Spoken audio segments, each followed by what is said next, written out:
রাজ্যের আসন্ন TTA ADC নির্বাচনকে সামনে রেখে প্রচার শুরু করে দিয়েছে আইপিএফটি নেতৃত্ব।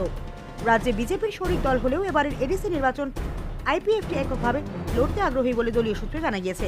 এখনো পর্যন্ত আইপিএফটির আনুষ্ঠানিক প্রার্থী তালিকা ঘোষণা না হলেও 1 নম্বর জম্পুই দামছড়া কেন্দ্র এবং 3 নম্বর দশা কাঞ্চনপুর কেন্দ্রের দলীয় তৎপরতা ইতিমধ্যেই শুরু হয়েছে।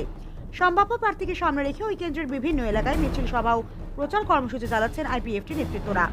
বৃহস্পতিবার 1 নম্বর জম্পুই দামছড়া কেন্দ্রের অন্তর্গত ভান্ডারিমা এলাকার বিভিন্ন স্থানে আইপিএফটির কাঞ্চনপুর এলাকার vice president Harendra Reang, general secretary Debabrata Reang সহ অন্যান্য নেতৃত্বরা সভা করে ভোটারদের সঙ্গে যোগাযোগ করেন এবং আসন্ন নির্বাচনে দলীয় প্রার্থীকে সমর্থন করার আহ্বান জানান। পরবর্তী সময় সাংবাদিকদের মুখোমুখি হয়ে ওনারা জানান খুব শীঘ্রই আইপিএফটির রাজ্য নেতৃত্ব তাদের পূর্ণাঙ্গ প্রার্থী তালিকা প্রকাশ করতে চলেছে।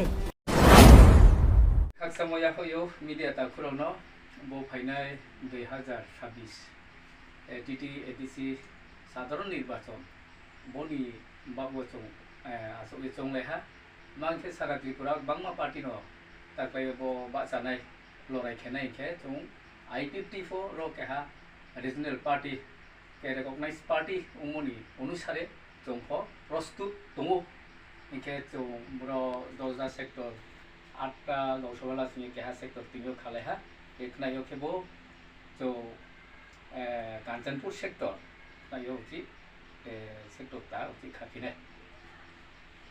সেই তালিকা প্রকাশের পর নির্বাচনী প্রচার আরো জোরদার হবে বলে মনে করছে রাজনৈতিক মহল। Bureau report, KCP live.